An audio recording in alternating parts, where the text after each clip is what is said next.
Nous vivons une époque incertaine pour l'avenir de l'humanité. La crise climatique, la raréfaction des énergies fossiles et les conséquences désastreuses de nos modes de vie nous alertent chaque jour un peu plus sur les limites de notre planète. Mais concrètement, quelles sont ces fameuses limites et quand les dépasserons-nous ? Quelle est la meilleure société pour faire face aux enjeux environnementaux ? Et que se passera-t-il si on ne fait rien ? Ces questions peuvent sembler très actuelles. Pourtant, un groupe de scientifiques se la sont déjà posées il y a plus de 50 ans dans le rapport Meadows.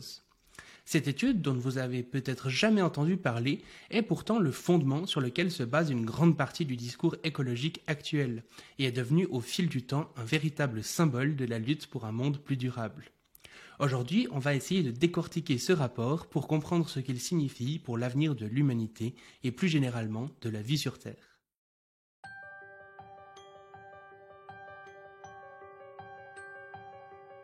Bienvenue sur le Futurologue Podcast, le podcast pour comprendre les enjeux de demain. Salut Anatole et bienvenue sur le podcast. Salut, merci beaucoup pour l'invitation. Avec grand plaisir. Et du coup, pour commencer, est-ce que tu pourrais un petit peu te présenter, nous dire ton parcours, ce que tu fais professionnellement dans la vie ? Ouais, alors je suis vulgarisateur scientifique. Moi, en tout cas, c'est comme ça que je me définis. Donc, vulgarisateur scientifique sur les sujets environnementaux, donc climat, énergie, biodiversité, limites planétaires. Et à l'origine, en fait, j'ai fait mathématiques appliquées. Et donc, je cherchais. Donc, avant, j'avais fait prépa physique-chimie. Donc, j'ai touché un peu à toutes les sciences. Donc, c'est prépa maths sup, maths spé. Donc, c'est surtout des maths, mais avec pas mal de physique et chimie. Ensuite, j'ai fait mathématiques appliquées à l'école polytechnique. Ensuite, je suis parti à Londres en modélisation mathématique, qui est un peu un synonyme de mathématiques appliquées, mais bon, voilà. C'est ce que je cherchais vraiment à quoi appliquer ensuite. Et c'est là où je me suis dit, OK, je vais appliquer ça à l'environnement parce que c'est, à mon avis, un des sujets les plus utiles, les plus actuels, où je pouvais avoir pas mal d'impact. Et donc, c'est comme ça que je me suis lancé. C'était pas évident, hein. J'avais hésité, j'avais une autre passion en fait qui est l'astrophysique. Donc, j'ai fait ma thèse de master en astrophysique à Londres. Donc, thèse de master, c'est pas une vraie thèse, hein, c'est juste sur 6-8 mois. Sur les exoplanètes. Donc, vraiment rien à voir. Les planètes qui sont en dehors de notre système solaire pour essayer de trouver de la vie en dehors de sur Terre. J'en ai pas trouvé. Mais, mais voilà. Donc, c'était vraiment... j'avais plusieurs passions. Mais je me suis dit, bon, l'astrophysique, c'est hyper passionnant, mais peut-être pas assez utile. Voilà. Et donc, c'est comme ça que je me suis lancé en environnement. Ok, fantastique. Et du coup, aujourd'hui, qu'est-ce que tu fais un petit peu ? Tu as du coup une chaîne YouTube, les conférences, etc. Comment se découle un petit peu l'aspect professionnel actuel ? Ouais, en gros, juste après mes études, j'ai lancé ma chaîne YouTube, donc ça s'appelle Chez Anatole, comme chez moi. Et 8 ou 9 mois plus tard, j'ai commencé aussi à faire des conférences. Donc voilà, maintenant j'ai les deux casquettes, conférencier et vulgarisateur sur YouTube. Et en fait, moi je trouve ça assez complémentaire parce que sur YouTube, il y a plus de personnes, mais on les a peut-être, je sais pas, 5-6 minutes. On ne sait pas s'ils sont dans le métro, voilà, ou chez eux, peut-être sur le smartphone, en petit écran. Il y a les notifications, etc. Mais au moins, il y a plus de personnes. Et en conférence, c'est un peu le contraire. Voilà, il y a 100, 200, parfois 500 personnes. C'est cool. Mais c'est moins que sur YouTube. Et par contre, là, on peut les avoir pendant 1 heure, 1 heure et demie. Il y a des questions-réponses, c'est interactif, etc. Je fais des petites expériences sociales de Denis Meadows. D'ailleurs, on va peut-être parler de ce personnage. Donc voilà, c'est assez complémentaire. Et aussi, il y a une autre chose qui fait que c'est complémentaire, c'est que sur YouTube, je dis que je suis conférencier voilà, à chaque vidéo. Juste en 2-3 secondes, je le dis à la fin. Et donc, ça me permet d'avoir d'autres conférences. Et les conférences, je peux les faire là où on me demande. Donc, au début, c'était pas mal les universités, les grandes écoles. Mais maintenant, je fais aussi des assos, beaucoup d'entreprises aussi. Et même, j'en ai fait quelques-unes au collège-lycée. Donc, il faut s'adapter au public. Parfois, du jour au lendemain, je fais dans un collège, puis dans une grande école. Mais donc, il faut s'adapter un petit peu au public, mais pour l'instant, ça marche. Ok, excellent. Et du coup, donc, on parle un peu du rapport Meadows. Pour ceux qui ne savent pas forcément ce que c'est, est-ce que tu pourrais dire en 2-3 mots, juste simplement présenter ce que c'est, et puis pas forcément les conclusions, etc., mais plutôt au niveau de l'importance peut-être que ça a aujourd'hui par rapport justement à la lutte écologique, etc. c'est quand même quelque chose sur lequel se basent pas mal justement d'écologistes actuels. Donc, Ouais. à quoi ça sert? Quelle est un peu son histoire, etc. Ok, donc tu veux l'historique, mais je m'arrête juste avant les résultats, c'est ça? Je vais essayer Exactement. de faire ça. Ok, ça marche. En gros, l'histoire commence en 1968. Donc 1968, bon, année marquante, voilà, en France. Mais là, on est aux États-Unis, de l'autre côté de l'Atlantique. Et en fait, il y a un groupe d'économistes, d'industriels, qui s'appelle le Club de Rome. Et alors que personne ne pensait à ces enjeux environnementaux à l'époque, la croissance se portait bien, il y allait avoir les crises pétrolières, mais plutôt dans les années 70, ils se sont dit, mais est-ce que, en fait, notre mode de vie actuel au niveau mondial est soutenable? Donc voilà, c'était une question que ce groupe-là se posait, mais c'était vraiment en décalage avec les idées de la société. D'ailleurs, on va voir ensuite que le rapport Meadows a été énormément critiqué à sa sortie. Et donc voilà, en 68, il demande à un groupe de chercheurs de l'université du MIT. Donc là, il y a Denise Meadows, il y a sa femme aussi, Donella Meadows. On en parle moins alors que c'est elle qui a écrit le rapport. Denise Meadows, lui, il coordonne toute l'équipe. Et il y a aussi Jay Forrester, qui est leur professeur du MIT, qui a inventé pour l'occasion du rapport ce qu'on appelle la dynamique des systèmes. On va pouvoir présenter tout ça ensuite. Et donc ils ont mis 4 ans à écrire et en 1972, ils ont sorti le rapport Meadows. Et donc ils ont fait 12 scénarios différents pour le futur de l'humanité jusqu'en 2100. Et ça paraît complètement incroyable de se dire, mais comment on peut modéliser l'avenir jusqu'en 2100? Quelles sont les techniques pour faire ça? Déjà, on ne sait même pas. Si tu demandes à quelqu'un l'avenir en 2100, mais tu vas avoir des réponses mais complètement différentes. Si tu demandes à un géopoliticien, ou si tu demandes à quelqu'un qui travaille sur le terrorisme ou en cybersécurité, ou enfin pas à l'époque, enfin si déjà à l'époque ça commençait, mais encore aujourd'hui, quelqu'un qui travaille dans l'intelligence artificielle, quelqu'un qui travaille dans l'agriculture, en fait les réponses elles vont être hyper différentes. Et donc déjà j'ai fait un petit peu l'histoire, je peux après raconter comment ils ont fait pour modéliser l'avenir. Et donc voilà, ils se sont dit il y a des façons de modéliser, mais qui sont assez subjectives. C'est pas vraiment de la modélisation, c'est plutôt des avis sur le futur. Comment est-ce qu'on peut faire ça avec un rapport vraiment scientifique, rigoureux, méthodique? Et c'est pas une prédiction, hein, ils sont pas sûrs de ce qui va se passer, mais essayer de voir un petit peu la forme que prennent les courbes. Est-ce que c'est une croissance continue et quels sont les impacts jusqu'en 2100? Donc voilà, ce qu'ils appellent les trends. Donc vraiment la forme que prennent les courbes plutôt que dire on va atteindre telle population à telle date exacte. Ça c'est impossible à prédire, mais c'est possible de le modéliser. Voilà. Oui, c'est impossible à prédire parce que le futur dépend des actions qu'on fait aujourd'hui. Donc, Aussi, ouais. mais par contre, on peut faire différents scénarios en fonction des actions qu'on peut faire, de voir plus ou moins quelles sont les conséquences. Et donc, justement, tu disais qu'ils utilisaient une méthodologie un peu particulière, plus scientifique que la plupart des gens à qui on demande c'est quoi l'avenir. Du coup, c'est quoi un peu cette méthodologie, puis en quoi elle est solide ou bien en quoi elle pourrait être critiquée Ouais. Alors donc c'est toute la dynamique des systèmes. Donc c'est un fonctionnement en 3 étapes. Donc ils se disent ok, si on demande à plein de gens différents, il y aurait plein de réponses différentes. Donc ce qu'on va faire, c'est 3 étapes. Première étape, identifier les systèmes majeurs qui régissent la société. Donc en gros, de quoi on a besoin pour survivre, qu'est-ce qui est important? Ils en ont identifié 5 principaux. On pourrait en trouver d'autres. D'ailleurs, on pourra peut-être parler ensuite du nouveau rapport au Club de Rome qui lui est sorti l'année dernière. J'ai aussi fait une vidéo dessus. Bon, on va voir plus tard. Mais d'abord, on va faire le rapport Meadows. Donc 5 systèmes majeurs. Ils ont dit déjà la production agricole. Bon, la nourriture, ça c'est hyper important. Le deuxième, la production industrielle, tous les objets, les machines, etc. Important aussi. Ensuite, la population. Bon, ça c'est un peu le plus important, c'est ce qui est. La population, la pollution. Et le dernier, j'avais noté, et les ressources. Et là, les ressources, ils séparent ressources renouvelables et ressources non renouvelables. Et donc voilà, ils disent, on a besoin de ces 5 choses voilà, pour survivre pour la suite de l'humanité. Donc déjà, étape 1, on va dire peut-être la plus simple, et encore, c'est d'identifier ces 5 systèmes. Étape numéro 2, c'est d'identifier cette fois-ci les interactions entre les systèmes.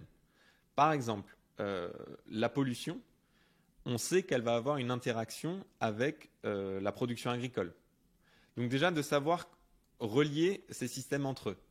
Donc, il y a énormément d'interactions entre ces 5 systèmes. Là, bien sûr, je fais une simplification où on fait un dézoom. En fait, chaque système, on a l'impression que c'est une boîte. En fait, à l'intérieur de ces boîtes aussi, ils identifient des interactions au sein de ce système parce que l'agriculture, c'est pas une boîte. En fait, il y a plein de choses à l'intérieur. Et donc, voilà, ils identifient toutes les interactions. Donc, ils mettent des flèches. Il y a un schéma de la dynamique des systèmes du rapport Meadows, mais qui paraît complètement incompréhensible quand on le regarde complètement dézoomé. On voit plein de flèches dans tous les sens, entre pollution, population, etc. et même au sein des boîtes. Donc ça, c'est la deuxième étape, identifier. Et troisième étape, et là, c'est peut-être la plus importante, la plus difficile, c'est quantifier ces interactions. Parce que mettre une flèche en disant « ça a un impact positif, tu mets un petit plus, ça a un impact négatif, tu mets un petit moins », bon, très bien, on sait que la pollution, voilà, ça va avoir un impact négatif sur la production agricole, ou sur la santé, par exemple, mais comment le quantifier? Et donc là, c'est l'étape la plus difficile de la dynamique des systèmes. Ils sont allés contacter des experts dans chacun des domaines. Donc par exemple, pollution et santé, pollution et production agricole, pour savoir si ces impacts-là sont linéaires ou non. Donc par exemple, tu peux te dire 2 fois plus de pollution, ça ferait 2 fois moins de production agricole. Tu pourrais dire comme ça si tu le fais à la main. Tu dis voilà, c'est à peu près linéaire et 4 fois plus, ça ferait 4 fois moins et voilà. Et en fait, peut-être pas du tout. Par exemple, tu peux avoir des effets de seuil, c'est-à-dire la pollution augmente, tu vois aucun effet sur la santé jusqu'à un niveau qu'il faut surtout pas dépasser et là les conséquences sont vraiment hyper graves. Donc voilà. Et donc là, tu poses des équations sur chaque flèche. Donc voilà, 5 systèmes, identifier les interactions en mettant les flèches entre les systèmes. Et la dernière étape, quantifier ces interactions, donc en mettant des équations entre tous ces systèmes. Et une fois que tu as quantifié, tu as mis en équation toute l'humanité, entre guillemets, là, tu peux faire écouler le temps. Donc les équations, elles dépendent du temps. Tu mets t égale 1972. Ils ont même fait démarrer en 1900 pour voir si leur modèle entre 1900 et 1972, il correspondait bien à la réalité. Et ensuite, tu peux mettre le t jusqu'à 2100 et voir les courbes et l'évolution de chacune de ces courbes jusqu'en 2100. Voilà, il y a un truc qui est assez cool aussi, c'est qu'on peut un peu ajuster à quelque part ces variables. Exactement. Ouais, ça c'est c'est pour ça en fait qu'ils ont fait 12 scénarios. On peut peut-être passer, je peux peut-être expliquer un petit peu les résultats. Alors ouais, dis-nous du coup, c'est quoi les conclusions que tout cette truc super compliqué a amené? Ouais.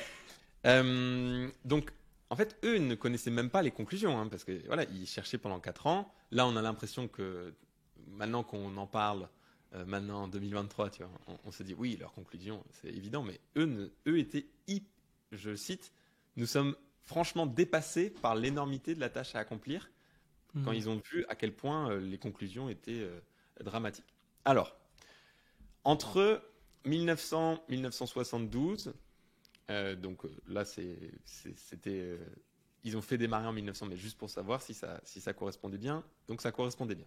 Et ensuite, le plus important, c'est le futur, ce qui est vraiment leur important. Qu'est-ce qu'ils voient dans leur modèle principal? Ils voient qu'il y a 3 courbes qui augmentent. C'est la population, la nourriture par personne et la production industrielle par personne. Donc tout se passe bien, les courbes montent, mais il y a 2 gros problèmes. Il y en a un qui est que la pollution augmente, mais dans des grosses proportions. Et le deuxième, c'est que les ressources diminuent. Alors, dans pollution, on met plein de choses, parce que pollution, il faut faire des rangements par boîte, voilà, c'est ça la dynamique des systèmes. Mais la pollution, il faut savoir que dans les années 70, le changement climatique n'était pas encore clairement identifié. On commençait à avoir, à s'en douter fortement, mais il n'était pas clairement identifié. Donc, même sans le changement climatique, eh bien, la pollution augmente, les ressources diminuent, ce qui fait qu'il y a un effet en retour, c'est que la nourriture par personne baisse, les biens par personne baissent, et donc la population baisse, et donc on a un effondrement de la population. On ne peut pas dire à telle date exacte, mais on sait que c'est dans la seconde partie du XXIe siècle. Donc ça fait hyper froid dans le dos. C'est pour ça qu'ils ont dit juste après, on est franchement dépassé par l'énormité de la tâche à accomplir. Mais quand on y pense, bah oui, il y a des ressources qui sont finies sur Terre. Si on augmente la population, la nourriture par personne, les biens par personne, bah forcément les ressources diminuent. Et là, ça c'est voilà, une pensée comme ça. Là, ils l'ont vraiment mis en exergue avec ce rapport. Et ils l'ont mis aussi en équation. Donc ça, c'est leur premier scénario. Bon, ouais. Et ouais, c'est super intéressant juste ce que tu dis là par rapport au réchauffement climatique. Et ça, c'est vraiment quelque chose d'essentiel, quoi. Ça veut dire que, parce qu'aujourd'hui, on parle finalement très peu de ces sujets écologiques, réchauffement climatique, etc. Souvent, quand on en parle, c'est pour dire on est pour ou contre le nucléaire. Oui, voilà. On en parle, mais souvent juste de l'énergie ou de trucs qui sont vraiment très court terme. C'est ça, exactement. Et donc, le peu qu'on en parle, on parle beaucoup du réchauffement climatique. Mais là, ce qui est vraiment super intéressant, c'est que même sans le réchauffement climatique, ça serait quand même la merde, quoi. Donc, ça montre à quel point c'est un problème global. Exactement. Ensuite, on pourra passer à l'autre rapport qui est sorti l'année dernière, où là, ils ont vraiment pris en compte les 9 limites planétaires. Donc, on pourra passer. Mais je voulais juste dire qu'il y avait d'autres scénarios. Parce qu'ils se sont dit, OK, c'est la merde, mais est-ce qu'il y a des solutions? Et s'il y a des solutions, lesquelles sont-elles? Et donc, ils ont fait plusieurs autres scénarios. C'est pour ça qu'il y en a 12 en tout. Il y a un scénario, par exemple, c'est si on double le nombre de ressources disponibles. Donc, on se dit, par exemple, pour les énergies fossiles, peut-être qu'on n'avait pas encore tout trouvé là en 72. On avait estimé les ressources possibles fossiles ou les ressources matérielles, voilà, les mines de métaux, par exemple. Si, en fait, on en trouve 2 fois plus, est-ce que finalement, on pourra continuer à croître jusqu'en 2100 et encore plus? Et en fait, non. C'est peut-être contre-intuitif. Et c'est pour ça, voilà, il y a des choses qui sont intuitives. Donc, on se dit, bah oui, le rapport, en fait, c'est évident. Mais il faut voir, notre intuition maintenant, elle est très, très différente d'à l'époque. Et aussi, il y a des résultats qui sont contre-intuitifs. Ben, on se dit, si on double les ressources, peut-être qu'en fait, on peut continuer encore plus. Mais en fait, non, parce qu'on consommerait encore plus. Donc, encore plus de nourriture par personne et de biens par personne surtout. La population pourrait croître encore plus. Et donc, l'effondrement ensuite serait encore plus grand. Et là, surtout, il y aurait un pic de pollution qui serait encore plus énorme. Donc voilà, il y a des choses, des hypothèses comme ça. Il y a une autre hypothèse, c'est si ils doublent en fait ce qu'ils appellent la technologie. Donc on entend souvent en fait ce discours, la technologie pourrait nous sauver, etc. On pourrait contrer beaucoup de choses par beaucoup de moyens. Ce truc, la technologie peut, d'ailleurs le GIEC dit que voilà, la technologie peut faire partie des solutions. C'est en aucun cas la seule solution. Et parfois, il y a des effets rebonds qui sont assez délétères. Mais voilà, ils disent, OK, on va supposer maintenant que les innovations technologiques sont 2 fois plus rapides que dans notre modèle principal. Est-ce que là, on s'en sort? Et en fait, toujours pas. Il y a la forme des courbes. On ne sait pas exactement quand il y aura l'effondrement de la population. Mais dans la deuxième partie du XXIe siècle, la population, la nourriture par personne et les productions par personne diminuent. Okay. Donc, voilà. Et il y en a 12 des scénarios différents. Et il y a aussi peut-être 2 autres scénarios qui sont intéressants. C'est ils se disent, OK, là, si on met vraiment les solutions à fond, donc c'est-à-dire l'équivalent de ce qu'on appelle maintenant la sobriété, tu vois, mais on consomme moins par personne, avec des politiques mais hyper fortes sur la production par personne et même sur le nombre de naissances. Et si aussi ça commence en 1972. Là, on pourrait à peu près y arriver à stabiliser toutes les courbes. Mais si on le fait maintenant, donc dans les années 2020, bah là, ce serait encore trop tard. Donc ça fait froid dans le dos parce qu'ils n'ont pas été écoutés dans les premières années de sortie du rapport. Là, ça devient, j'ai envie de dire, un peu mainstream, un peu connu, mais dans une petite sphère, on va dire, ce rapport. Enfin, je ne pense pas qu'il soit hyper connu. Mais c'est déjà un peu trop tard. Ça ne veut pas dire qu'il ne faut pas agir. Il faut absolument agir pour limiter cette baisse de toutes ces courbes. Il faut absolument agir au plus vite et le plus rapidement, le plus fortement possible aussi. Mais ça aurait été mieux d'agir avant. Et comme on ne peut pas retourner dans le passé, le meilleur moment pour agir, c'est maintenant. Mais donc, la conclusion à laquelle ils arrivent, c'est que même en mettant en place un changement systémique, en ayant de la technologie qui va de plus en plus rapidement, etc., on arriverait quand même à une diminution de la qualité de vie des gens, en tout cas de la production de biens qu'ils peuvent avoir et de la population. Ouais, en fait, quasiment quel que soit le scénario, sauf dans un. Et dans ce scénario-là, il faudrait agir dès 1972 et d'une manière tellement forte en fait qu'il ne serait absolument pas accepté par la société. Mhm. Et donc là, par exemple, maintenant, dans les années 2020, dans certains pays, on entend parler par exemple de la sobriété, de la décroissance, parfois aussi sur le contrôle de nombre de naissances. Voilà, est-ce qu'il faut faire moins d'enfants? On entend de plus en plus ça, mais c'est vraiment, on est bien plus tard que dans les années du rapport. Juste petit aparté, pour le nombre d'enfants, voilà, est-ce qu'il faut continuer à faire des enfants? Ça, c'est une question qui peut se poser, surtout dans les pays qui sont déjà hyper développés, où par exemple l'empreinte carbone, l'empreinte des matériaux, etc., est beaucoup plus haute que dans d'autres pays qui sont toujours en voie de développement. Donc ça peut, alors, c'est une question, oui, qui peut se poser, mais dans ces pays-là qui ont déjà un impact sur l'environnement très fort, et non pas dans les pays voilà, où il y a des écarts énormes entre certains pays et la France sur l'impact environnemental. Oui, ça serait un peu culotté de la part Ouais, de l'Occident de remettre la faute sur les Africains, quoi. Ouais, bien sûr, complètement. Ouais. Et puis, du coup, ce qu'ils prônent à quelque part, c'est quand même la décroissance. Ils démontrent un peu scientifiquement, finalement, qu'il faut décroître. Alors, donc je l'ai lu il y a 1 an et demi le rapport, j'avais fait la vidéo juste après, donc je me souviens pas exactement de toutes leurs conclusions, mais je me souviens vraiment de cette phrase qui m'avait marqué, et je l'avais mise à la fin de la vidéo, c'est « Nous sommes franchement dépassés par l'énormité de la tâche à accomplir ». Donc je ne sais pas s'ils prônent quelque chose, mais c'est juste, ils ont fait leur rapport, ils ont fait leur modèle, ils ont inventé la dynamique des systèmes avec ça, et ensuite la dynamique des systèmes, ça a été absolument fondamental pour d'autres pans de la science, enfin, ça n'a pas été utilisé que pour faire ce rapport-là. Tu peux utiliser la dynamique des systèmes pour modéliser des trucs beaucoup plus précis en chimie, en physique, etc.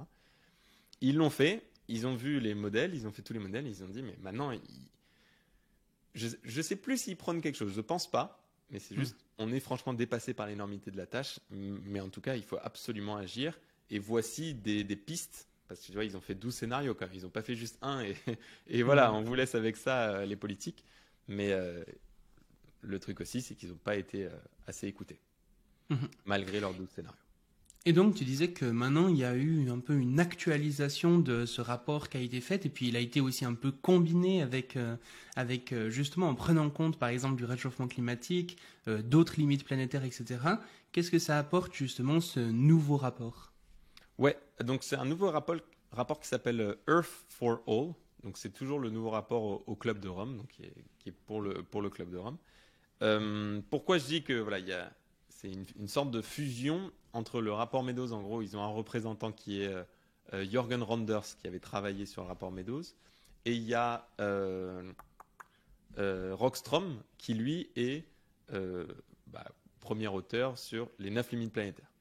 Donc les 9 limites planétaires, ça prend en compte le changement climatique, bien sûr, mais aussi l'effondrement de la biodiversité, la qualité de l'air, l'acidification des océans. Il y a plein d'autres choses. Il y a les engrais agricoles. Il y a aussi l'occupation des sols. Enfin bref, il y a plein de limites planétaires qui sont prises en compte. Et là, ils se sont dit, OK, le rapport Meadows, il y avait certaines limites. Déjà, tu vois, le changement climatique, je t'ai dit, il n'était pas clairement identifié. Sur les autres limites planétaires, tu te doutes bien que voilà, elles n'étaient pas toutes aussi bien quantifiées que maintenant. Et on va prendre ça en compte, mais il y avait d'autres limites aussi, dont j'aurais dû peut-être en parler un peu plus tôt. C'est par exemple la puissance de calcul des ordinateurs. Alors, en 1972, elle n'était pas du tout aussi grande que maintenant. Donc, il fallait faire des simplifications sur les équations. Une des simplifications, c'était de faire pour chacune des boîtes, donc population, pollution, etc., ressources, on faisait des moyennes mondiales. Ce qui permettait de simplifier, oui, mais est-ce que du coup les résultats sont aussi précis? Donc eux, ils se sont dit, on va prendre en compte les limites planétaires, on va reprendre le modèle de dynamique des systèmes, mais cette fois-ci, on va découper le monde en 10 régions.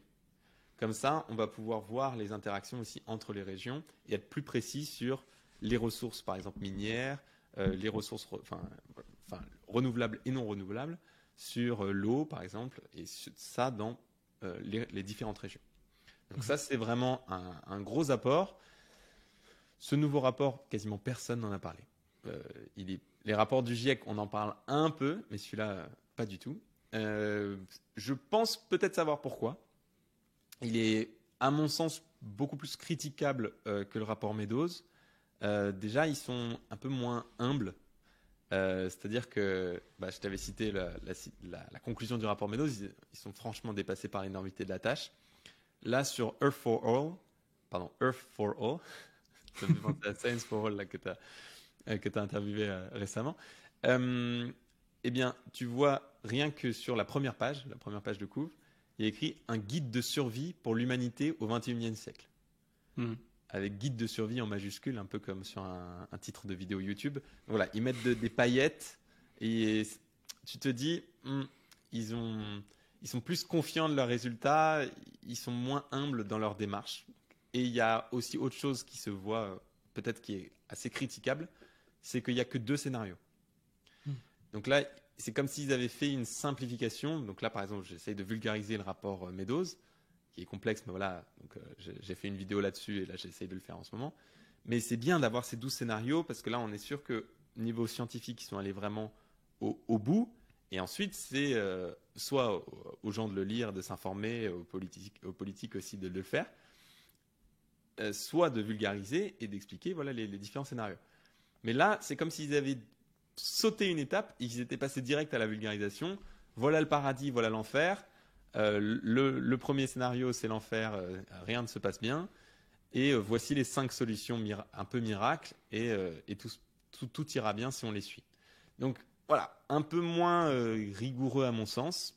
Je ne sais pas si c'est la raison pour laquelle il a été... on en a moins parlé, mais tout aussi intéressant, en tout cas dans la démarche scientifique. Peut-être sur les conclusions, ils auraient pu être un peu plus précis. Et il y a autre chose qui fait que ce rapport est très intéressant, c'est qu'il y a un nouvel indicateur qui est proposé, qui n'est plus le PIB.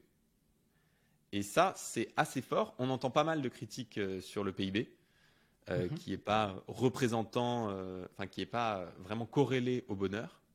Donc, si tu vois pas mal d'études scientifiques, on voit, donc par exemple, ils ont regardé juste, ils ont fait abscisse ordonnée, ils ont regardé le PIB par personne en moyenne dans un pays et le bonheur que les gens se donnent entre 0 et 10. Et on voit qu'au départ, gagner de l'argent, ça te fait gagner énormément en bonheur parce qu'en fait, vraiment au départ, donc c'est entre 0 et entre 0 par exemple et 10 000 euros par an, l'équivalent de 10 000 $, l'équivalent de 10 000 $ par an. En fait, tu gagnes énormément en bonheur parce que tu peux te loger, tu peux te nourrir, tu peux avoir vraiment les fondamentaux, les besoins fondamentaux. Mais au-delà de 40 000 $, l'équivalent de 40 000 $ par an par personne, ça stagne. C'est-à-dire, c'est une ligne droite. Tu peux gagner beaucoup plus que ça, 2 fois plus, 3 fois plus. En fait, le bonheur, quand tu demandes aux gens est-ce que vous êtes heureux entre 0 et 10, à quel point vous êtes heureux, ce sera toujours autour de 7, 7,5, 8. Mais ça ne dépend plus de l'argent. Et donc, voilà, ça c'est une des conclusions qu'ils avaient regardées. Ils se sont dit, mais peut-être qu'on peut arriver avec un nouvel indicateur que le PIB, qui est souvent décrié, mais il n'y a pas vraiment de solutions qui sont apportées. Et donc là, ils ont un nouvel indicateur qu'ils appellent le bonheur par habitant. Enfin, voilà, c'est vraiment le bonheur. Et là, on peut se dire, mais c'est qui ces philosophes là, le bonheur, comment ils vont arriver? Au moins le PIB, tu vois, c'est quantifiable, on peut le calculer et on peut comparer en fonction des pays, on peut regarder si ça croît, si ça décroît, voilà, facile. Bonheur, est-ce qu'on va demander aux gens un bonheur entre 0 et 10? Qu'est-ce que c'est que ça? Et donc, en fait, ils ont dit, non, on regarde, donc ils ont consulté des experts, etc., sur le bien-être, sur le bonheur. Ils ont vu que ça dépendait de pas mal de critères. Le PIB fait partie de ces critères, mais ce n'est pas le seul. Donc il y a les 2 principaux, on va dire, le PIB et l'impact environnemental, qui va en fait jouer sur le bonheur futur. Donc PIB, un peu le bonheur présent et le bonheur futur. Mais il y a aussi les services du gouvernement. Donc est-ce que tu vis dans une démocratie? Est-ce que tu as je sais pas, la sécurité sociale? Est-ce que tu as de la sécurité tout simplement? Donc les services du gouvernement. Qu'est-ce que j'avais noté d'autre? Ouais, les inégalités. Hyper important d'avoir un rapport qui dit, en fait, imaginons juste, tu es à 20 000 euros par an, mais en fait, il y a des inégalités énormes dans ton pays, et donc ça peut énormément jouer sur ton bonheur. Et le dernier critère, c'est l'espoir pour le futur. Donc ça va énormément jouer. Et donc ça, comment ils quantifient ça? C'est, en fait, ils font la quantification du bien-être, c'est un agrégat. Et ils expliquent exactement quel coefficient, comment ils ont pondéré, pourquoi c'est pondéré de telle façon, sur ces 5 critères-là, qui sont tous quantifiables. Et ils expliquent à chaque fois comment ils le quantifient. Et donc ça fait pas les philosophes qui arrivent et qui disent oui, voici ce qu'il faut sur le bien-être global, ce qu'ils appellent, j'avais dit bonheur, mais en fait c'est le bien-être global, c'est la traduction de ce qu'ils emploient, et qui est quantifiable et qui serait un meilleur indicateur. Parce que qu'est-ce qu'on veut en fait? C'est le bien-être global de la population. Et le PIB en fait c'est un substitut pour l'instant. Et ils se sont dit voici le nouvel indicateur, comment on le calcule et comment on le quantifie. Ouais, parce qu'il faut dire que jusqu'à aujourd'hui, le PIB a quand même assez bien fonctionné, disons. Justement, étant donné qu'on gagnait très peu d'argent, quasiment à chaque fois que le PIB augmentait, donc il y a des exceptions, mais souvent c'était assez bien corrélé quand même, justement avec le bien-être. Ce qui aujourd'hui n'est plus vraiment le cas, dans le sens, on voit des pays, par exemple les États-Unis ou comme ça, où le PIB continue d'augmenter, mais où le salaire médian, par exemple, reste plus ou moins le même, parce que c'est beaucoup les riches qui s'accaparent les richesses.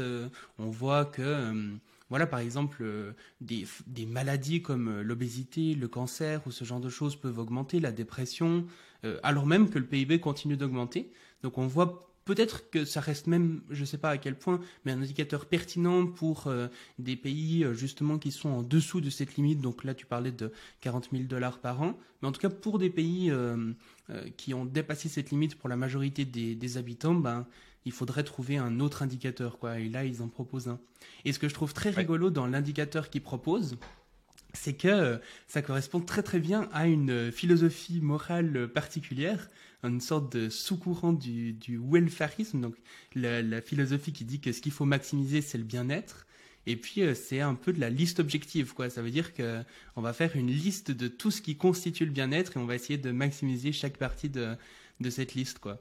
Donc je trouve intéressant aussi de voir à quel point je trouve que c'est un bon exemple de comment la science et la philosophie peuvent aussi se mélanger un petit peu. La philosophie peut-être pour nous dire là où on veut aller, et puis ensuite la science pour nous dire un peu les manières dont on peut y parvenir et est-ce qu'on peut y parvenir ou pas, quoi.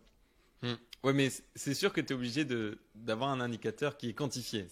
C'est obligatoire si tu veux juste voir comment tu évolues juste pour l'année prochaine ou pour dans 10 ans. Il faut te donner des objectifs. Par exemple, là, pour l'accord de Paris, on se donne des objectifs de température, ne pas dépasser 1,5 au maximum 2 degrés. Tu vois, c'est des objectifs quantifiés. Tu peux avoir des objectifs sur les dates. Donc, il faut que l'indicateur soit quantifié. Et c'est ce qu'ils ont essayé de faire. Mais c'est vrai que ça peut paraître un petit peu philosophe comme idée. Et aussi, chose hyper importante, on voit que le PIB, ça a surtout, est de plus en plus critiqué dans les pays justement qui ont un impact environnemental le plus énorme. Donc c'est pour ça que c'est hyper important de changer, parce que imaginons, moi je pense aussi qu'il est quand même plus d'actualité dans quasiment tous les pays, mais je suis d'accord que c'est surtout pour les gros pollueurs environnementaux, et donc c'est encore comment dire, il faut absolument que ça change rapidement comme indicateur dans ces pays-là. Il y a un exemple, parce que là on peut dire oui c'est utopique, on n'ira jamais là-dedans. On n'acceptera jamais, la société n'acceptera jamais ce nouvel indicateur.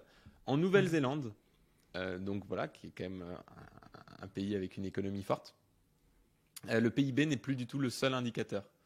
Donc c'est assez fort. Bon, on pourrait citer aussi le Bhoutan, mais je pense que ça a beaucoup moins d'impact, tu vois, sur ce que les autres pays vont faire. Mais voilà, la Nouvelle-Zélande, c'est quand même un bon exemple pour moi. Et oui, finalement, on a tendance à oublier ça, mais toutes ces choses sont des conventions auxquelles on choisit de croire et qui peuvent être changées, qui peuvent être changées, quoi. Il n'y a aucune loi physique qui nous dit qu'on doit maximiser le PIB, quoi. Si on veut maximiser le bonheur, le bien-être, si on veut maximiser la beauté dans le monde, j'en sais rien. Ça peut être n'importe quoi, mais la décision de qu'est-ce qu'on veut maximiser, c'est pas quelque chose d'inscrit dans la roche, quoi.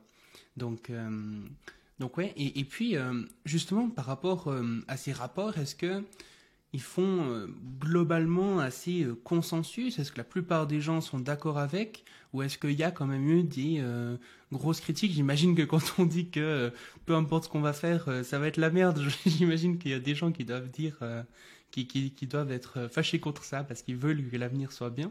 Donc, et justement, quelles sont un peu ces critiques? Et est-ce que malgré ces critiques, dans l'ensemble, ça fait consensus ou pas spécialement? Je pense que ça fait consensus parmi une toute petite partie de la population. Mais tu vas faire un sondage mondial sur ce rapport, mais ça ferait absolument pas consensus. Et si on prend en compte que les scientifiques?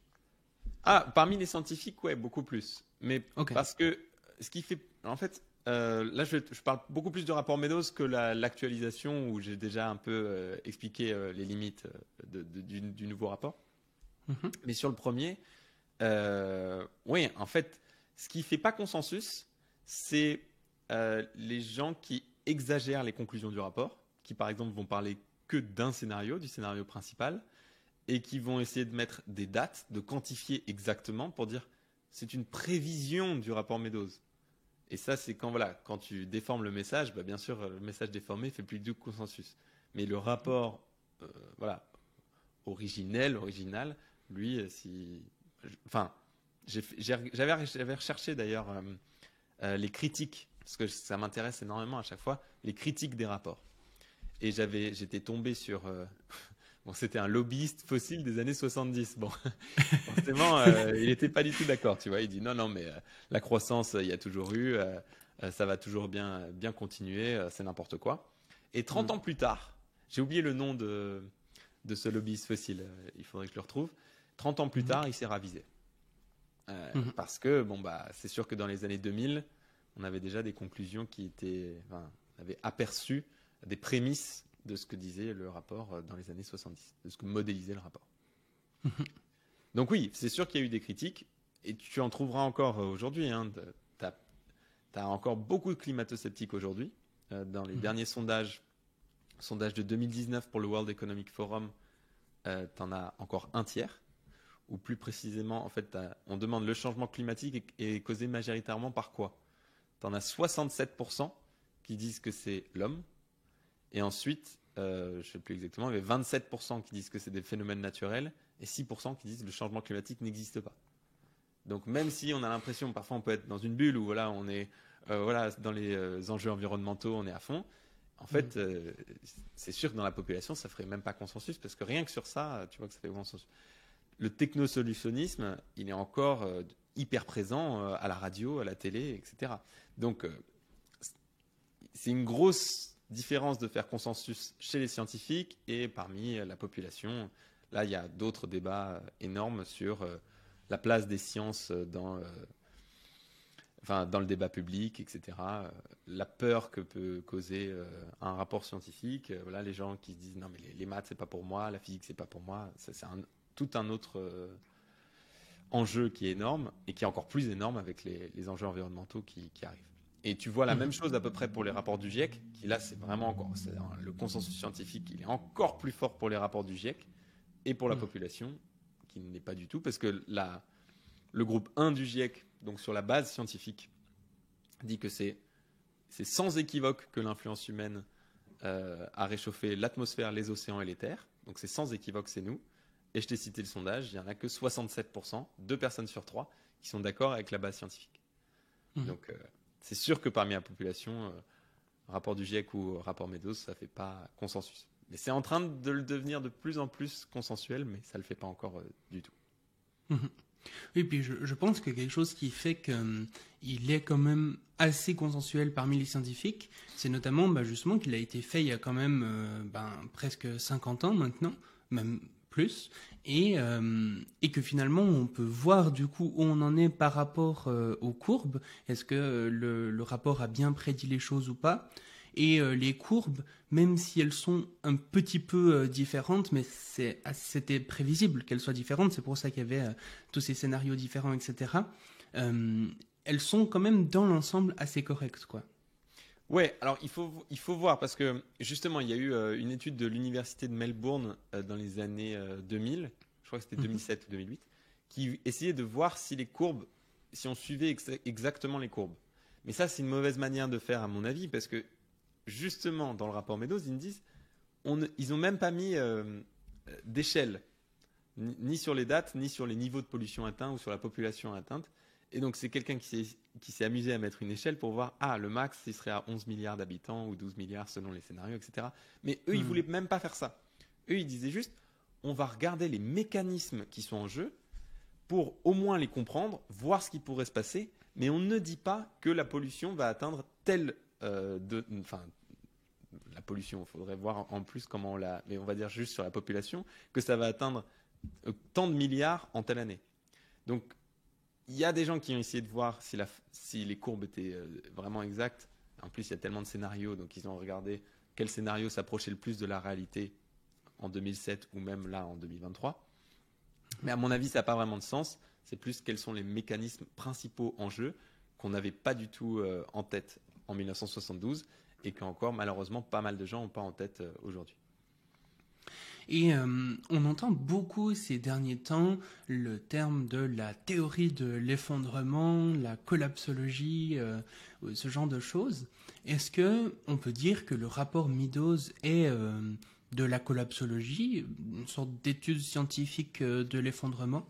Est-ce que, on peut dire finalement que c'est cette baisse de la population qui est prévue, cette baisse des ressources par habitant, etc. Est-ce que c'est une forme d'effondrement?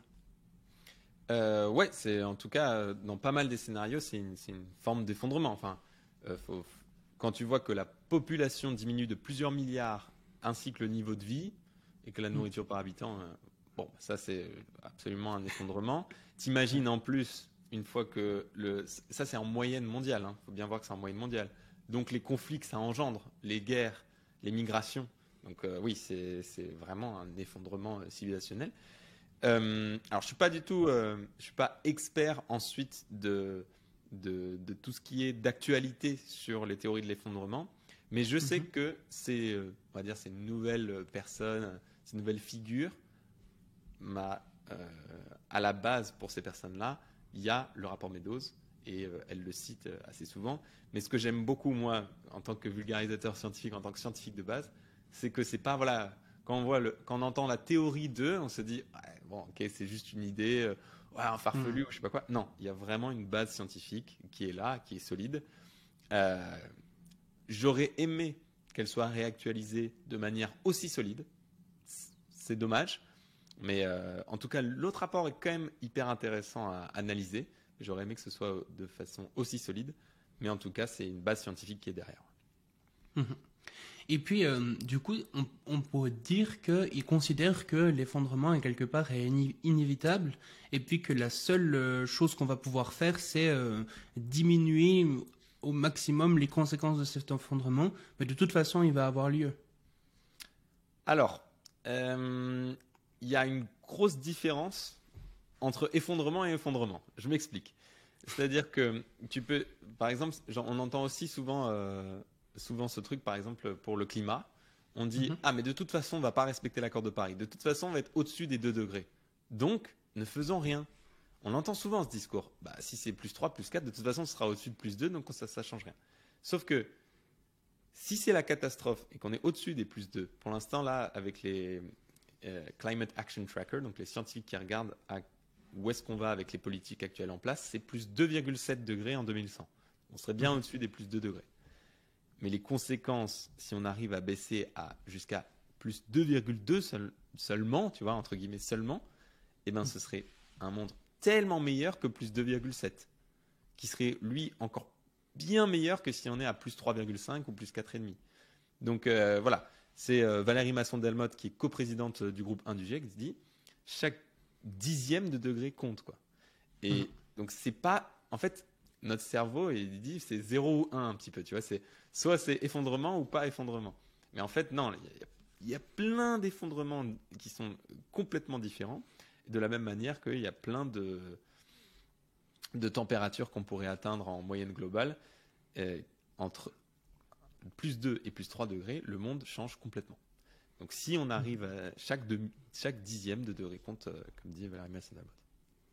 Oui, puis ce qui est super intéressant là-dedans, c'est que c'est pas linéaire. C'est que, par exemple, entre 1,5 degré et 2 degrés, les conséquences seront pas les mêmes qu'entre 1 et 1,5, par exemple.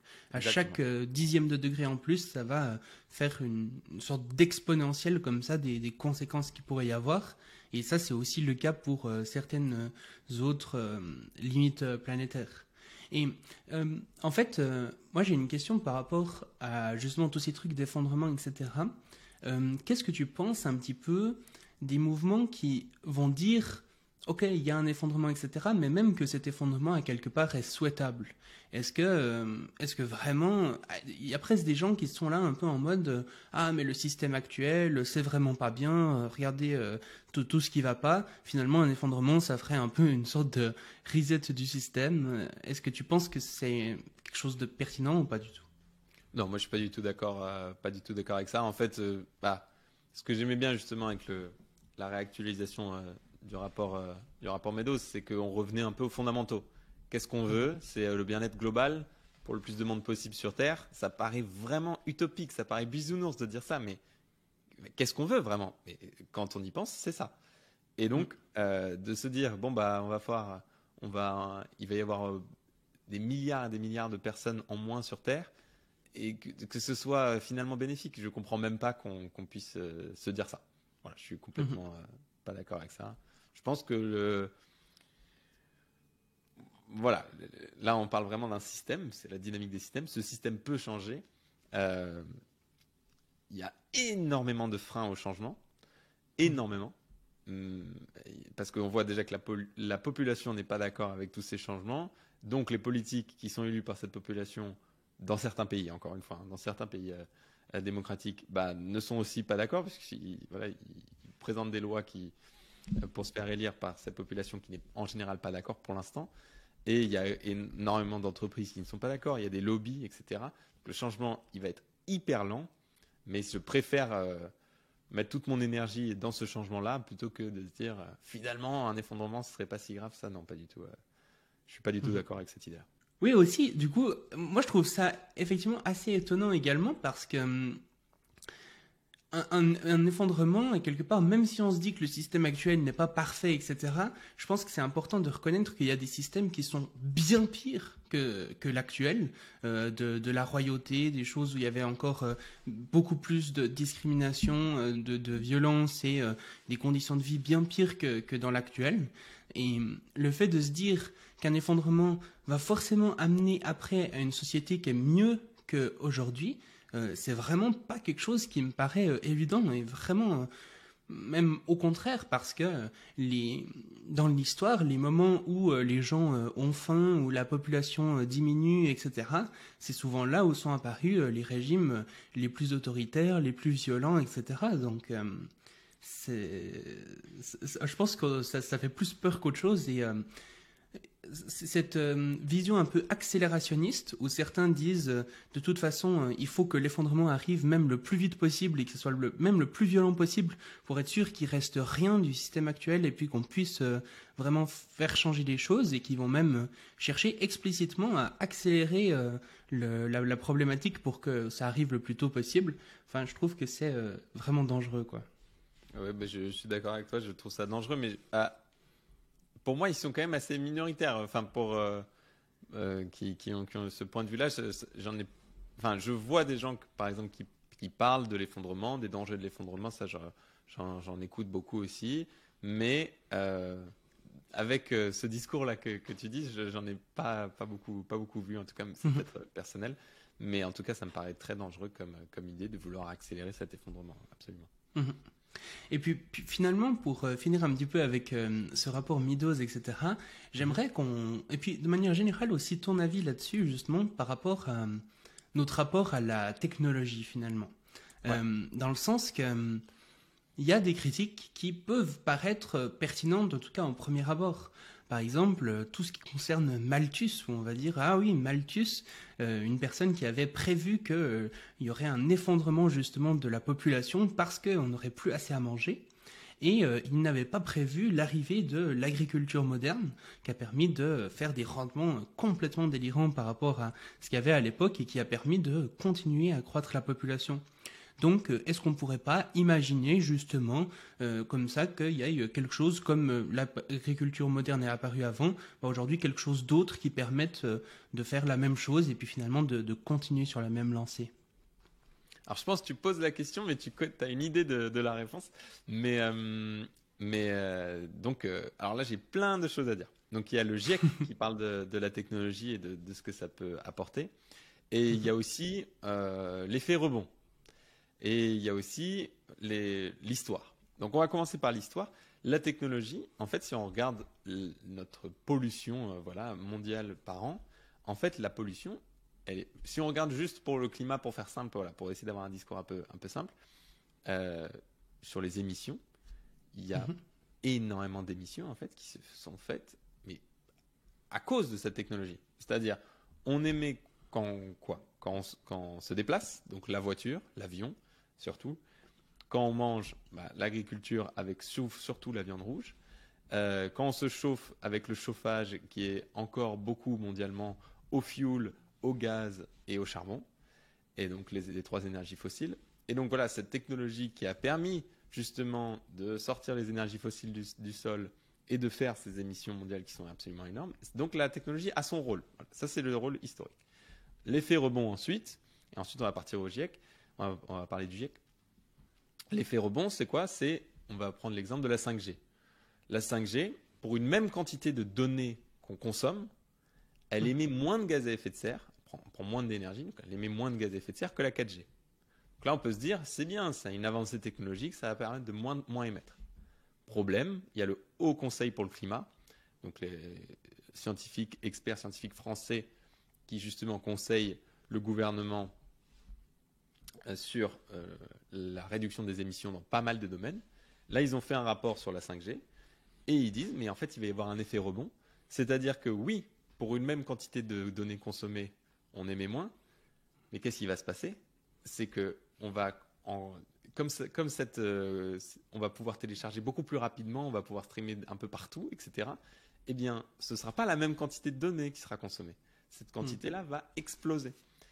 Et donc oui, il y a une efficacité énergétique qui est plus grande, mais en fait, l'énergie totale consommée, donc les émissions de la 5G, et ils ont plusieurs scénarios, en tout cas, ça va augmenter. Ça va augmenter dans quasiment tous les scénarios du Haut Conseil pour le climat. Donc voilà, cet effet rebond, là, j'ai donné l'exemple pour la 5G, mais par exemple pour la voiture, les voitures sont de plus en plus optimisées. Et donc, en fait, ce qui s'est passé historiquement, c'est qu'elles sont devenues moins chères, donc accessibles à plus de monde, et en fait, les gens peuvent faire plus de kilomètres parcourus, plutôt que de rester avec le même nombre de kilomètres parcourus qu'avant, et les émissions auraient un peu baissé. Et maintenant, en fait, plus de monde a une voiture, les kilomètres parcourus, rien que pour faire le trajet domicile-travail quotidien, ça peut augmenter aussi énormément. Et donc voilà, c'est l'effet rebond. Donc même si il peut y avoir des avancées technologiques, les changements d'habitude, les comportements peuvent changer, qui fait que au total, sur les émissions totales, c'est néfaste. Et moi j'ai dit que c'était long, mais je suis désolé, mais parfois il y a des, il y a des réponses, elles se doivent d'être longues pour être le plus complète possible. Il y a ensuite le GIEC, donc le groupe d'experts intergouvernemental sur l'évolution du climat. Et qu'est-ce qu'ils disent dans le groupe 3, donc sur la réduction des émissions, les solutions pour réduire les émissions? En fait, ils disent qu'il y a une sorte de triptyque. Et la technologie fait partie de ce triptyque. Mais c'est absolument pas, comme on peut entendre par certains discours, oui, il y a la technologie, ça ira, il y a l'intelligence humaine, etc. Le triptyque, c'est quoi? C'est d'abord, tu as les comportements individuels, tu as le changement d'habitude des citoyens, Là, c'est un petit peu la sobriété, tu vois, même si la sobriété, elle peut aussi pas faire partie des deux autres. Mais voilà, ça, c'est vraiment le changement d'habitude, changement de consommation, changement dans la demande. Ensuite, tu as une deuxième chose. Là, c'est plus sur les politiques locales. Comment sont organisées les villes, les campagnes. Bon, là, c'est plutôt, on va dire, c'est plutôt entreprise, gouvernement.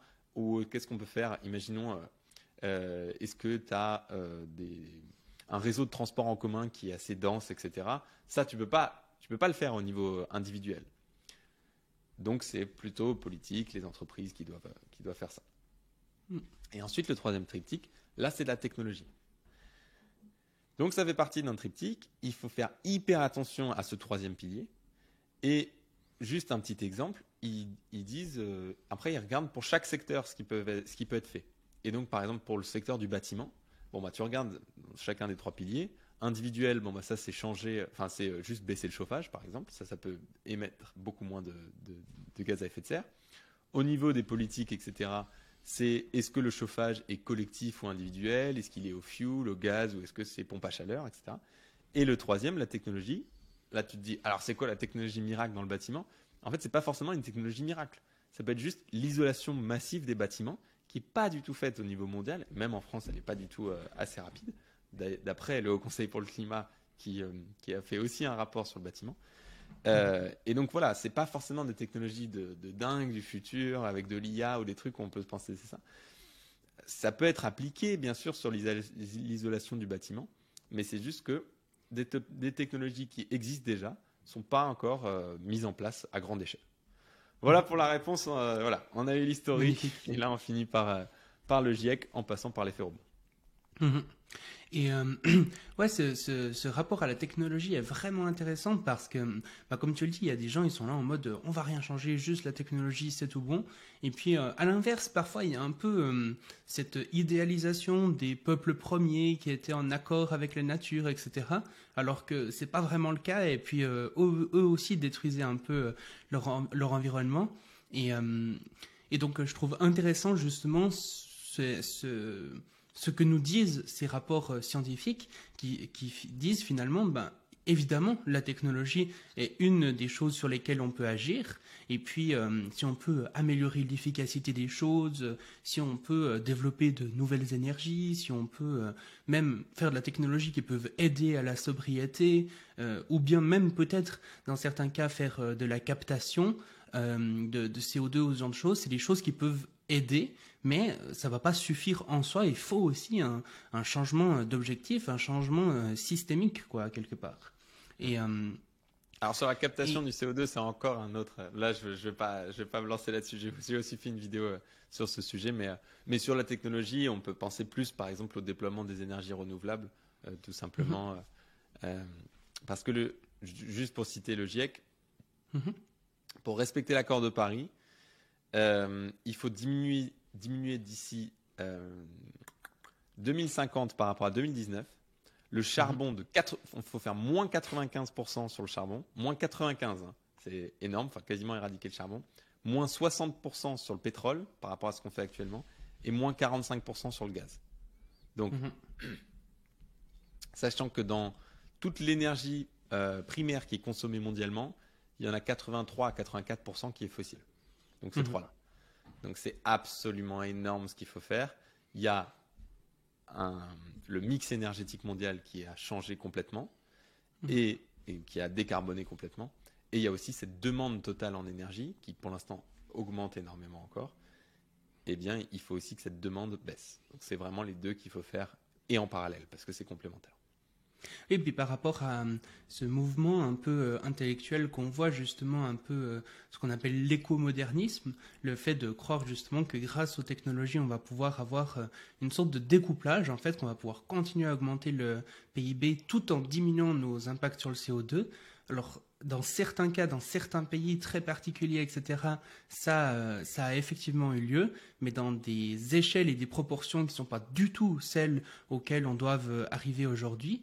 Et puis surtout, ça prend en compte uniquement le CO2, uniquement les gaz à effet de serre et le réchauffement climatique. À aucun moment, il parle de découplage avec la biodiversité, la diminution des individus animaux et des plantes, ou ce genre de choses, qui sont aussi des choses comme on l'a vu avec le rapport Meadows. Même sans prendre en compte le réchauffement climatique, on arrive à une catastrophe. Donc c'est effectivement des discours qui me paraissent souvent assez naïfs par rapport à tous ces enjeux, quoi. Ouais, je pense que quand même il y a des études sur le découplage maintenant qui prennent en compte plus de limites planétaires. Je ne sais pas si elles les prennent toutes en compte, mais ouais, c'est complètement en retard, j'ai l'impression, par rapport à ces tout nouveaux rapports. Là, par exemple le rapport du GIEC, mais surtout celui sur les limites planétaires, qui montre qu'il y a d'autres objectifs et que c'est beaucoup plus pressant et que les solutions doivent aller vraiment en parallèle. Sobriété, technologie et politique entreprise, en gros, plutôt que les opposer, ce que je trouve va juste ralentir le changement et faire des débats en plus et perdre du temps, alors qu'on a vraiment pas beaucoup de temps. Et puis surtout que, comme on le disait, finalement, le PIB, aujourd'hui, c'est plus corrélé à l'amélioration du bien-être. Donc, le fait de vouloir utiliser la technologie pour continuer à augmenter le PIB, dans certains pays, oui, bien sûr. C'est pour ça que je dis aujourd'hui, ça l'est plus moyenne. Dans le sens... oui, mais... Parce que pour certains cas, ça l'est encore, bien sûr. Mais pardon, je t'ai coupé. Ouais, dans le sens que même si c'était possible, il y a probablement... Même au niveau, simplement, au lieu de se demander est-ce que c'est durable, etc., simplement se demander quel est le plus souhaitable. Est-ce que le plus souhaitable, c'est de continuer avec le PIB ou de trouver un indicateur bien mieux fichu? Ça paraît évident, même sans prendre en compte la durabilité, etc.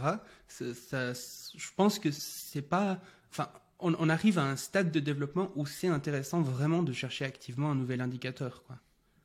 Ouais, en fait, c'est un peu le problème... On entend souvent dans quelques petites sphères des critiques sur le PIB, mais il n'y a pas de nouvel indicateur qui est proposé. C'est un peu toujours le truc, la critique est facile, non, l'action est plus difficile. Et voilà, c'est pour ça que je voulais parler du nouveau rapport au Club de Rome qui, lui, propose un nouvel indicateur, ce qui est assez fort. T'as aussi... est-ce que tu as suivi un petit peu ce que font Time for the Planet ? Je suis de loin. Et je me demandais justement ce que tu pensais de ça, étant donné que c'est du coup pas mal centré au niveau de l'innovation. Alors c'est une innovation de façon vraiment globale, donc ça peut être aussi bien justement des technologies de captation, trucs comme ça, mais ça peut aussi être des technologies pour faire plus de sobriété, enfin des innovations même de manière générale, sans forcément de la technologie d'ailleurs. Donc je me demandais un peu ce que tu penses de ça. Ouais, en fait, j'avais entendu parler d'eux à leur création et j'ai dit je suis de loin parce que j'ai pas regardé en détail, tu vois, j'ai pas fait de vidéo sur eux d'analyse sur ce sur quoi ils ont investi, dans quelles entreprises ils ont investi, quelles startups. Donc ça, je pourrais pas te dire en détail. J'ai vu passer des annonces, etc. Ça m'a l'air positif, très positif a priori, mais j'ai pas regardé plus en détail pour cet exemple précis de Time for the Planet. Tout à fait. Mais ce que j'avais bien aimé quand j'avais regardé leur interview au lancement, c'était que tout était open source. Ça, c'est hyper important. De voir, c'est un peu un test, tu vois, mais il faut faire le plus de paris possible sur le changement. Donc, un test sur un changement possible qu'ils vont faire dans plusieurs startups, plusieurs domaines différents aussi, parce que ça peut être le transport, le bâtiment, l'alimentation, etc. Et ensuite, si ça marche, ça pourrait aller dans d'autres pays ou même par d'autres entreprises, d'autres startups françaises. Donc voilà, je trouve que le fait que ce soit open source, c'est très important. Et puis finalement, pour terminer un peu sur ce sujet, j'aimerais répondre, disons, à une critique qui a été un peu faite dans le sens que j'ai annoncé le fait que j'allais t'interviewer justement sur le rapport Midos dans certains serveurs Discord ou comme ça. Ouais. Et puis on m'a dit plusieurs fois, oui, mais le problème du rapport Midos, c'est que ça prend pas en compte la singularité technologique et puis les IA fortes ou ce genre de choses. Et effectivement, je sais pas à quel point ça prend en compte ça ou pas, mais disons que à quelque part rien ne prend en compte la possibilité d'une IA forte qui pourrait advenir, parce que ça impliquerait des changements complètement délirants sur tous les points. Et justement, le principe de singularité, c'est un moment à partir duquel on peut plus rien prédire tellement c'est le bordel. Donc le prendre en compte dans le rapport Midos ou dans n'importe quel autre rapport, je pense que ça n'a pas tellement de sens, parce qu'on arriverait vite à des choses complètement délirantes. Et puis surtout qu'on n'a pas encore de preuves de quand est-ce que ça pourrait arriver, de quels impacts ça pourrait avoir, de la sécurité qu'on pourrait avoir dessus, etc. Sûr, Donc, il y a beaucoup plus de questions qui se posent ouais. que juste le climat sur l'IA forte. Là, c'est encore c'est ça, ouais. J'ai pu regarder qu'un bout de l'interview de Science for All, mais est-ce que tu lui avais posé cette question d'ailleurs sur l'IA forte? Parce que rien Non, que quand tu vois les conséquences de l'IA faible, et là, ouais. lui, il n'a pas du tout parlé, de ce que j'avais vu, c'était pas du tout environnement, et on voyait déjà toutes les conséquences délétères. Donc, sur l'IA forte, bon. Ouais. Mais c'est vrai que le rapport Meadows ne parle pas d'IA forte. Là, ils avaient raison sur ton serveur Discord, mais c'est d'autres engrenages qu'ils ont mis en lumière qui vont rester. En fait, même si tu as une IA forte, le lien de la pollution sur la nourriture par personne, sur la production agricole, les changements climatiques sur la production agricole, sur les sécheresses, les inondations, les cyclones, les ouragans, tous ces processus physiques vont rester vrais, même si il y a une IA forte. Donc, je pense qu'il y a encore beaucoup de résultats des rapports scientifiques qui sont absolument vrais, puisque c'est des processus physiques qui sont à l'œuvre. Ensuite, peut-être que ces gens-là discutaient peut-être dans les solutions à ces processus physiques, tout ce qu'on dit sur comment organiser une société, sur les indicateurs, enfin, tout ce qu'on a parlé sur ces choses-là. Mais tu vois, un indicateur qui veut maximiser le bien-être global, ça peut rester quand même un objectif tout à fait... D'ailleurs, ça serait pas mal de pouvoir l'intégrer de façon assez pertinente dans une IA forte, si on veut pas que ça devienne la catastrophe. Finalement, avant de passer aux questions de fin, j'ai une toute dernière question. C'est par rapport...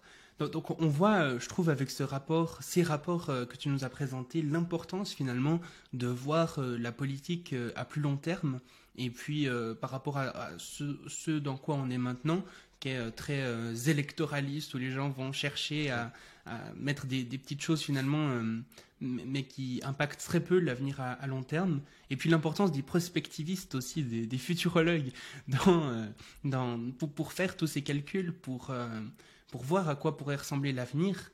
Je pense que c'est très important à prendre en compte.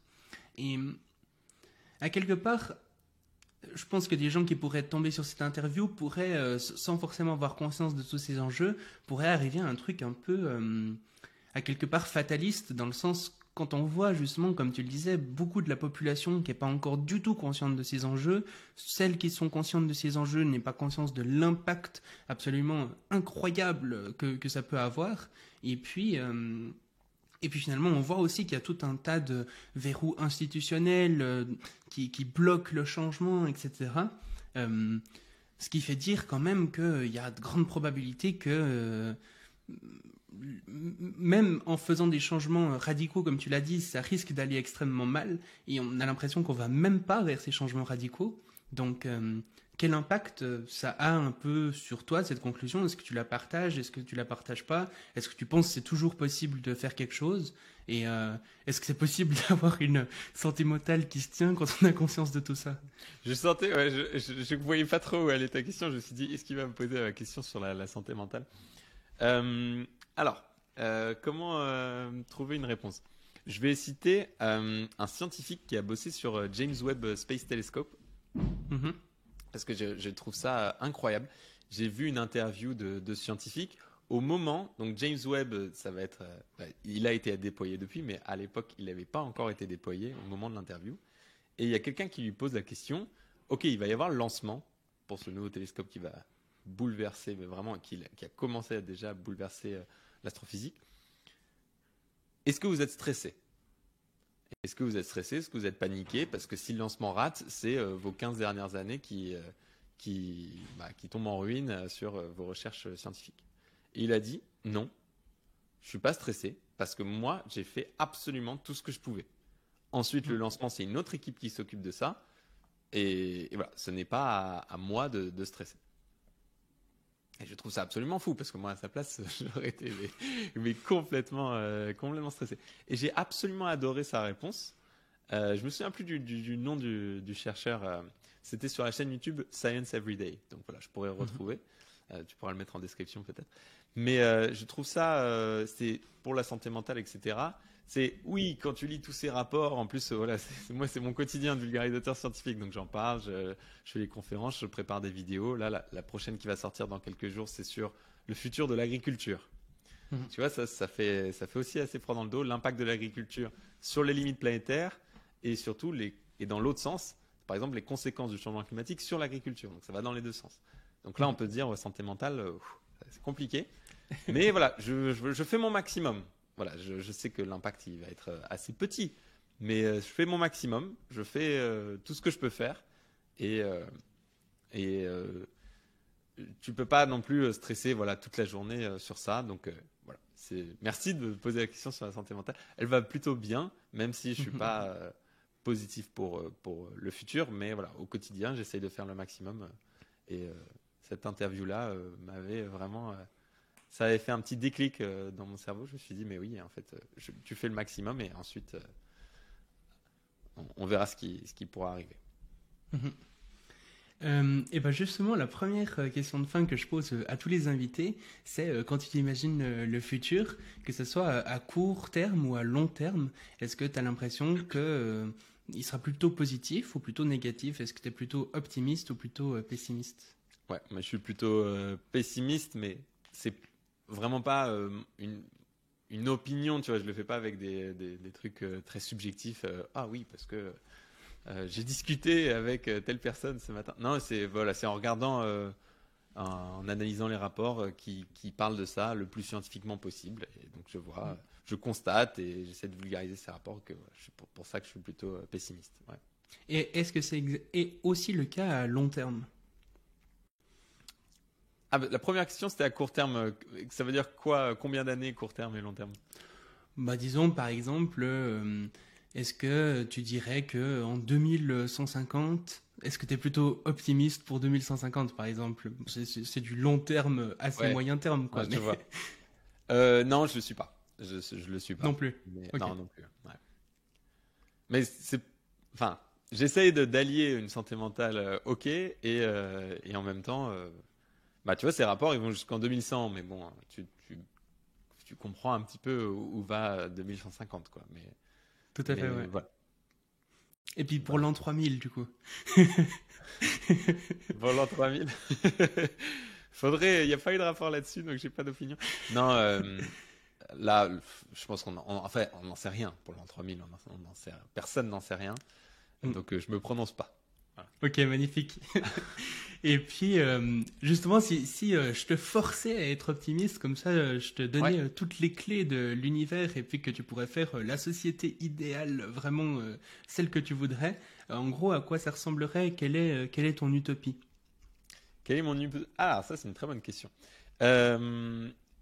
Pour moi, ce serait quelque chose où la culture, tous les objets culturels, tu vois, ne poussent pas vers une dystopie. Donc, c'est-à-dire, il y a par exemple les films de Miyazaki, tu vois. Eux, ils parlent de biodiversité, et ils parlent d'énormément de choses, de société, d'inégalité, de plein de choses. Et ils arrivent à rendre ça intéressant. Et j'avais fait une vidéo sur la culture, l'écologie dans la pop culture, tu vois. Et en fait, tu en trouves assez peu des exemples comme ça. La plupart du temps, je sais qu'il y avait une story de Karim Benzema, par exemple, qui avait fait scandale, encore une fois, dans cette toute petite bulle, où en fait, ils montraient des Ferrari, des Maserati, des jets privés, et, le jet ski, les vacances, etc. Et en fait, c'était, voilà, en fait, il y a, la plupart du temps, c'est une pop culture de l'opulence. J'avais fait aussi une conférence pour l'année STAPS, donc des élèves en STAPS, et donc sur le sport, et tu te rends compte que le sport, enfin la culture du sport qui est énorme, qui influence énormément de monde, il y a quasiment que des mauvais exemples dans le sport pro, hein, pas dans le sport amateur, mais dans le sport pro, c'est que tu vois par exemple Messi et Ronaldo, il y en a un qui joue au PSG, l'autre en Arabie Saoudite, il y a eu la Coupe du Monde au Qatar, bon je refais pas tout ça, mais il y a, voilà, donc que les objets culturels, qu'on rende ça intéressant, pas forcément avec du matraquage écologique, tu vois, ou juste par exemple, généralement quand on parle d'environnement, c'est avec des documentaires, avec une voix off, des belles images, etc. Non, voilà. Moi, mon utopie, ce serait qu'il y ait ça, mais de façon hyper intéressante dans la pop culture, un petit peu comme Miyazaki, mais de façon, tu vois, où c'est un peu imprégné, on parle pas que de ça, mais de façon globale. Et ça pourrait faire une utopie mondiale ensuite, si cette culture change, ça pourrait, si la pop culture change, ça pourrait changer vraiment à grande échelle. Et puis, si les gens veulent aller un petit peu plus loin, est-ce que tu aurais des ressources à leur proposer? Justement, là, tu parlais de films. Est-ce que tu aurais, par exemple, justement des films, des podcasts, que ce soit sur ce thème ou sur d'autres, d'ailleurs, qui peuvent tout aussi t'intéresser? Et puis, peut-être tes liens personnels aussi. Vers quoi est-ce que tu aimerais renvoyer les gens qui écoutent cet épisode? Ouais, alors, ok, donc on va aller du pessimiste au optimiste. Comme ça, on finit un peu sur une bonne touche. Il y a la série Canal+, l'effondrement du collectif Les Parasites. Donc ça, c'est vraiment une mini-série. Je crois que c'est 7 ou 8 épisodes de 20 minutes chacun qui sont tournés en plan séquence, qui est vraiment super intéressante. Donc voilà, ça c'est le côté très pessimiste où on voit l'effondrement arriver. Voilà, je vous spoil pas trop. On va aller un petit coup de neutre et on va finir en optimiste. En neutre, il y a le site Our World in Data. Donc si vous regardez un petit peu les vidéos de ma chaîne, vous allez voir des graphiques de Our World in Data à peu près partout. Ça c'est, on va dire, le Wikipédia des graphiques scientifiques. Donc ils prennent toutes les études scientifiques revues par les pairs, etc. Beaucoup de méta-analyses, donc les trucs un petit peu les plus fiables possibles. Et ensuite ils reprennent les graphiques, mais ils les rendent juste beaux, mais ils changent absolument pas les données, hein, bien sûr. Et voilà. Et donc tu peux voir si tu veux, par exemple, toutes les infos sur les inégalités dans le monde ou sur le nombre de morts-nés depuis 1800 jusqu'à 2023 dans différents pays. Tu as des cartes, etc., interactives. Et ça, c'est vraiment juste parfait pour avoir les connaissances sur l'état du monde actuel, chiffrées. Voilà. Our World in Data de façon neutre. Et positif, maintenant, pour terminer, c'est Hans Rosling. Donc c'est celui qui a fondé Gapminder. Et lui, c'était un peu le statisticien star. Il y a quelques années, là, il est décédé il y a quelques années, je ne sais plus exactement quand. Et lui, il y a des conférences TED. Donc vous tapez TED Hans Rosling et il montre à quel point, en fait, là, on a parlé de tout ce qui ne va pas dans le monde, mais il y a encore beaucoup de choses qui vont dans le monde, heureusement. Donc voilà, je voulais terminer par ça. Et il le montre de façon assez incroyable, avec des graphiques animés qui sont fous. Il y a une vidéo juste de la BBC, donc c'est la BBC qui l'a invité, juste en 4 minutes, il vous fait un graphique animé, mais c'est juste exceptionnel. Donc voilà, les conférences TED de Hans Rosling pour le point positif à la toute fin. Fantastique. Et puis bien sûr, la chaîne YouTube d'Anatole que je mettrai aussi en description, qui est une fantastique source sur ce sujet, toujours ultra scientifique, bien sourcé et très bien présenté, très bien vulgarisé. Donc allez checker la chaîne. Et puis du coup, toute dernière question que je pose à tous les invités, c'est si tu étais comme ça sur une scène, que tu avais un micro dans la main, et puis qu'en face de toi, tu avais l'humanité entière, et que tu devais leur passer un message en 2 minutes, qu'est-ce que tu leur dirais? Je leur ferai... alors là, je m'attendais pas à ça. Je leur ferai une expérience de Denis Meadows, comme ça la boucle serait bouclée. C'est une expérience que je fais d'ailleurs à la fin de mes conférences. Donc voilà, je pourrais avoir une conférence devant toute l'humanité, je ne dis pas non. Parce que Denis Meadows, il a fait son rapport, enfin, il a fait plein d'autres choses aussi, mais il a fait aussi un livre sur les expériences pour provoquer un déclic chez les autres sur l'environnement. Et donc ça se passe comme ça. Si tu veux faire l'expérience, je ne sais pas si ça va marcher avec le petit lag qu'il y a en vidéo, mais vous pouvez le faire aussi ceux qui regardent ou ceux qui écoutent. Ça va marcher mieux en vidéo. Donc, ça va être très simple. Je vais dire 1, 2, 3, clap. Je ne sais pas si tu vois mes mains. Ok. Ouais, tu vois bien. Je vais dire 1, 2, 3, clap. Et quand je dis clap, je veux que tout le monde clappe dans la salle. Ce que je dis d'habitude, mais là, ce serait toute l'humanité. Ok. Ou au moins, je vais le faire avec toi. Et les gens qui regardent. Ok, donc ça va être très simple. Je vais dire 1, 2, 3, clap. Et quand je dis clap, tout le monde clappe. Est-ce que tu es prêt? Vas-y. 1, 2, 3, clap. Ah merde. Alors ça, je peux te dire qu'en conférence, mais d'ailleurs, j'ai mis un exemple sur ma chaîne YouTube où tout le monde clappe au moment où je clappe. Voilà. Ouais. Tout le monde clappe au moment où on fait l'action. Et donc, la conclusion que je fais à la fin des confs, que j'aimerais bien dire à l'humanité, c'est là, on a beaucoup de paroles, là, tu vois. On a fait beaucoup de paroles sur des sujets qui sont très importants, rapport Meadows, limites planétaires, rapport du GIEC, etc. Pour l'instant, ce sont que des paroles. On n'a rien changé. Et donc, le plus important, ce que les gens suivent à chaque fois, c'est quoi? On l'a vu avec cette expérience, c'est l'action. Donc maintenant, à l'action. Fantastique. Merci beaucoup, Anatole. Merci.